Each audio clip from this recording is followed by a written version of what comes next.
On this episode of the BIGG Success Show, calm the chaos. Use your values as your compass. BIGG Success with the Professor and Mary-Lynn. It happens all the time. A star is born. An unknown becomes known. They're on the top of the world, and it all happened overnight, or so it seems. But as time goes by, you hear stories in the news, and it's not the type of story you want. Another bright talent has lost his or her way, and they hit rock bottom, and they're left with a sense of emptiness, a void. How can you avoid this down and out? By living out your values. That's what we're going to talk about on this podcast episode. Welcome to the BIGG Success Show, where we help you create the life you want. Hi, I'm Mary-Lynn. And I'm George, the Professor. In our last two episodes, we talked about your baseline, where you are, and your vision, where you're going. Today is step 3 of the Life Map course, your values, the compass that keeps you on course and out of the chaos as you move toward your vision. So, George, why do values matter so much? Oh, man, they're the linchpin of this whole system, right? When you're clear on your values, decisions get easier. Every choice becomes simple when you can ask, does this align with what matters most to me? In the Life Map course, Professor, you talk about how values keep you from drifting. How so? Well, they protect your boundaries, guide how you spend your time, and help you focus your energy where it counts. And here's the best part. When you live in alignment with your values, you feel more fulfilled day to day, not just when you hit a big goal. And that's big with 2 G's. You got that right. And values also help in tough times. When life throws you curveballs, values give you a compass so you know what to hold on to first. So what are some strategies to identify your core values?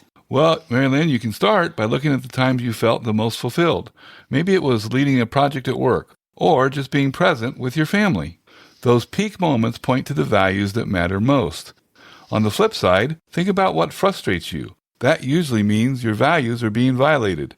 For example, if you hate being micromanaged, independence might be a value.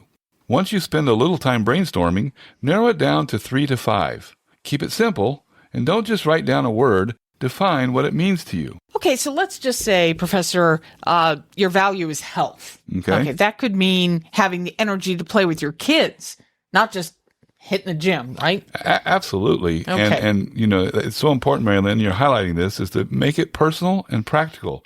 That's how you'll actually use your values every single day. Perfect. All right, so now that you've named your values, the key is to put them into practice. Otherwise, they're just nice words on a piece of paper. So how can we do that, Professor? One way is to ask, where will this value show up in my week? If family is the top value, maybe that means blocking out dinner time. If growth is a value, carve out 20 minutes to read, listen to a podcast, or take a class. And remember, you don't have to overhaul your life overnight. Just start small. Yeah, overhaul overnight, those two words just don't go together. No. The key thing is to pick one value and commit to a simple action this week. Even 10 minutes a day can make a big difference in how aligned you feel. Here are 3 common pitfalls regarding values and how you can avoid them. 1 is picking too many values. Yeah, if you list 10, you won't use them. Focus on the 3 to 5 that really matter to you right now. The 3 to 5 is pretty key, right? You better believe it. Probably 3 better than 5? Yes, 3 better than 5 because it's more memorable. Another pitfall is when values conflict. For example, career and family can sometimes tug in different directions. And the way through it is to decide which gets priority in this season of life. You can always rebalance later. And finally, don't just borrow values because they sound good. Oh, yes. It's so tempting to do. But if it doesn't affect your decisions and how you spend your time, it's not really your value. It's someone else's. Your values need to be true to you. And because it's so important that your values are personal, we've created a free download to go with this episode. And this one sheet asks short reflection questions that bring your core values into focus. And you can find the link to download with the show notes. And don't forget, your big assignment this week is to pick your top 3 to 5 values and write down what they mean to you. Then choose one and live it out in a small, simple way. Well, that's very doable, Professor. Thank you. And so far in our Life Map course series, we've talked about your baseline, your vision, and now your values.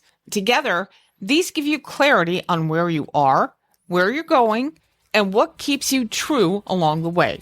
And next time, boy, we've got a good one for you. We're going to cover step 4, your mission. It's your why. Okay. Why is it so important? Tune in to see, because that's the fuel that's going to keep you moving forward even when the road gets rough. Thank you so much for listening today. We're looking forward to that next episode, and we hope to see you right here. And until then, here's to your big success. Find Big Success at BIGGsuccess.com.